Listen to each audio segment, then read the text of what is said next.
안녕하세요. 이상큐브입니다. 작년 7월에 외신들은 일본 국회의원이 트위터상에 개발 중인 도서방어용 고속활공탄 이미지를 유출했다고 보도한 적이 있습니다. 당시 일본 자민당의 중의원이자 방위부대 신인 야마모토 토모히로는 작년 7월 7일에 방위장비청 항공장비연구소를 방문하여 일본의 차기 전투기와 제트 엔진 및 스크림젯 엔진 등의 방위장비 연구개발 상황을 시찰하고 본인이 촬영한 사진을 자신의 트위터에 올렸습니다. 하지만 이 사진에는 일본이 현재 개발 중인 도서방어용 고속활공탄에 대한 사진이 찍혀 있어서 외신들은 일본이 실수로 신형 극초음속 미사일의 이미지를 누설했다라고 보도한 적이 있습니다. 일본은 현재 도서 지역에 대한 방위력 강화를 목적으로 도서방어용 고속활공탄이라고 불리는 극초음속 미사일을 개발 중이며 블로거는 조기 배치를 목표로 2028년까지 완성하여 배치될 예정이며 성능이 향상된 블록2는 2036년까지 배치될 예정입니다. 하지만 지금까지 일본의 방위성이나 방위장비청이 공개한 자료에도 같은 이미지가 게재되어 있기 때문에 특별히 문제가 될 만한 것은 아닌 것 같습니다. 작년에도 일본의 대잠초배기 P1에 개발 중인 신형 대한미사일을 탑재하여 비행시험을 하고 있다라고 보도한 외신의 보도는 개인이 촬영하여 트위터상에 올린 사진이었던 것으로 기억하고 있습니다.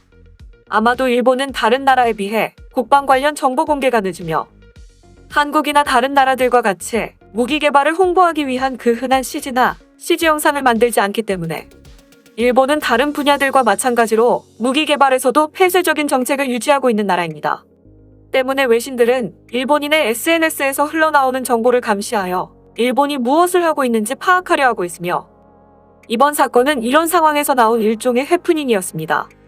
일본 방위성은 지난 2018년에 2026년까지 부스트 글라이드 방식의 극초음속 초기 버전을 배치하고 2028년에는 대함 타격 능력을 가진 개량형을 배치할 계획이라고 발표한 바 있습니다.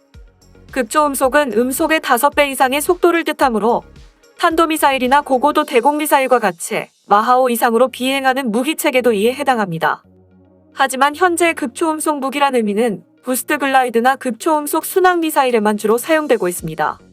작년에 화제가 되었던 이 사진은 부스트 글라이드 방식의 극초음속 무기가 아니라 일본 방위장비청이 연구개발 중인 극초음속 순항미사일입니다.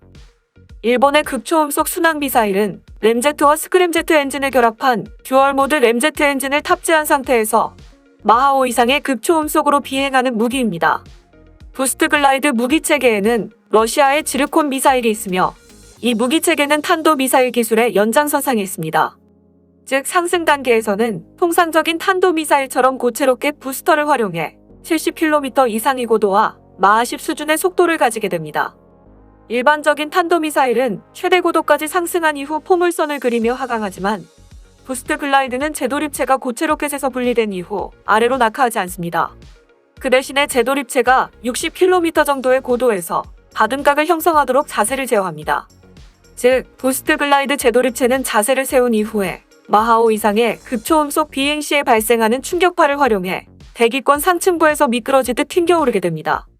부스트 글라이드 방식의 무기체계는 이 과정을 반복하고 표적 인근에서 고속으로 낙하하여 돌입하는 방식으로 비행합니다. 이와 비교해 작년에 일본에서 노출된 사진은 이중연소 램제트 엔진을 장착해 30km 이상의 고고도를 마하5의 속도로 자력 순항하는 극초음속 순항미사일입니다. 러시아가 자랑하는 야혼트와 일본이 개발한 XASM-3 초음속 공대함 미사일은 램제트 엔진을 사용해 마하 3 수준의 속도를 발휘할 수 있습니다. 이와 비교해 5 이상의 속도를 발휘하려면 마하 3 이상의 속도에서 작동하는 스크린 램제트 엔진이 별도로 필요한데 사실 마하 3 수준까지 가속하는 것은 결코 용이하지 않습니다. 그래서 우리나라와 일본 및 러시아 등은 이중연소 램제트 엔진을 개발하고 있습니다. 이중연소 램제트 엔진은 가변식 공기흡입구를 장착해 램제트 엔진과 스크림제트 엔진의 특성을 모두 발휘하는 엔진입니다. 현재 개발된 램제트 엔진은 작동하는데 마하 1의 속도가 필요한 것과 비교해 스크림제트 엔진은 마하 3 정도가 필요합니다. 그런데 마하 1까지는 비교적 작은 로켓 부스터를 사용해 가속할 수 있지만 마하 5까지 가속하기 위해서는 아주 크고 강력한 로켓 부스터가 필요하므로 무기체계가 너무 비대해지고 복잡해집니다. 이런 문제에 대응해 러시아와 프랑스가 램제트와 스크램제트 엔진을 혼합한 이중연소 램제트 기술을 개발하였고 이후에는 러시아의 지르콘과 인도가 개발 자금을 낸 브라모스 미사일에도 탑재되었습니다. 우리나라와 일본도 이를 따라서 2030년대쯤 실전 배치를 목표로 이중연소 램제트 기술을 개발하고 있으며 작년에 일본에서 공개되었던 것이 바로 일본판 이중연소 램제트 순항무기입니다. 또한 일본 정부는 북한과 중국까지 타격 가능한 장사정 순항미사일 개발을 추진하고 있으며 그 배경에는 미국의 중거리 미사일 배치 문제도 작용하고 있다는 분석이 나오고 있습니다. 미국이 중거리 미사일을 아시아 지역에 배치하려는 움직임에 대해 일본은 이미 준비하고 있는 만큼 필요 없다는 논리로 대응하겠다는 구상입니다. 작년 1월 일본의 마이니치 신문은 일본 정부가 장사정 순항 미사일 개발을 추진하는 이유는 미국이 중거리 미사일 배치를 압박해 올 경우 협상 도구로 사용하려는 노림수도 있다고 보도했습니다. 미국은 지상 발사형 중거리 미사일 개발에 적극적으로 나서고 있습니다. 마크 에스퍼 전 미국 국방장관은 2019년 12월에 중거리 미사일을 개발하고 나면 유럽과 아시아의 동맹국가 배치 문제를 논의할 것이라고 밝혔습니다. 일본은 러시아와 중국, 북한을 사정권에 둘 수 있는 아시아 지역 미군 기지가 유력하다고 보고 있습니다. 미국이 앞으로 일본의 미사일 배치를 타진할 가능성이 있다는 관측도 나오고 있습니다. 미국 미사일 배치는 일본엔 큰 부담입니다. 가장 먼저 적의 표적이 될 수 있는 데다 중국은 배치한 나라에 대해 보복까지 경고한 상태입니다. 중국 정부는 미국의 우방이 미사일 배치를 용인한다면 가능한 모든 대응 방안을 검토할 것이라고 여러 번 경고했습니다. 따라서 일본은 미국이 배치를 요청할 경우 그럴 필요가 없다고 주장할 수 있도록 미리 사거리를 늘린 미사일 개발을 진행시켜둔다는 계획입니다. 이 신문은 정부 관계자의 말을 인용해 장사정 미사일은 미국이 중거리 미사일 배치를 압박할 경우 협상의 도구로 큰 힘을 발휘할 것이라고 전했습니다. 하지만 미국의 압박을 피하려는 장사정 순항 미사일 개발에 중국이 강력하게 반발하고 있어 또 다른 갈등 요소가 되고 있습니다.